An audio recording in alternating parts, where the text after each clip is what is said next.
किसी राजा के राजमहल में एक बंदर सेवक के रूप में रहता था।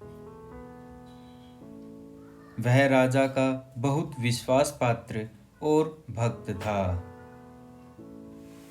यही कारण था कि वह राजा के कक्ष में बिना किसी रोक टोक के आता जाता और महल में इधर उधर कूदता रहता। एक दिन जब राजा अपने शयन कक्ष में सो रहे थे, तब वह बंदर उन्हें पंखे से हवा कर रहा था। बंदर राजा के प्रति अत्यधिक वफादार था, इसलिए वह राजा को पंखे से हवा करते हुए मन ही मन अत्यंत प्रसन्न हो रहा था। परंतु उसका ध्यान वहां पर भंग करने के लिए कहीं से एक मक्खी आ गई और वह मक्खी भिनभिनाते हुए राजा के शरीर पर बैठ गई। जैसे ही बंदर ने मक्खी को राजा के शरीर पर बैठकर भिनभिनाते हुए देखा, तो उसने उसे वहां से भगाने का प्रयास किया।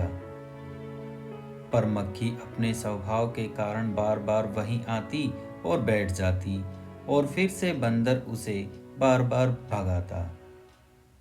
बंदर द्वारा मक्खी को भगाने के अनेक प्रयास करने के पश्चात भी जब मक्खी वहां से नहीं गई, तो बंदर के सब्र का बांध टूट गया और वह अत्यंत ही क्रोधित हो गया।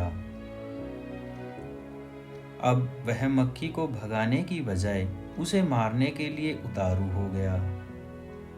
वह अपने आसपास कोई ऐसी वस्तु खोजने लगा जिससे मक्खी को मारा जा सके, परंतु वह ऐसी वस्तु ढूंढने में असफल रहा जिससे वह मक्खी को मार सके।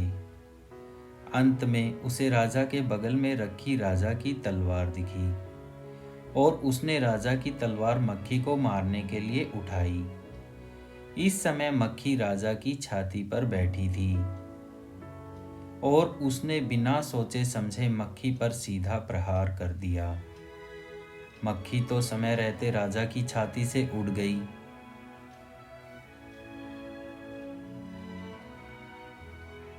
परंतु बंदर की तलवार राजा की छाती पर लगी, जिसके कारण राजा की वहीं पर मृत्यु हो गई।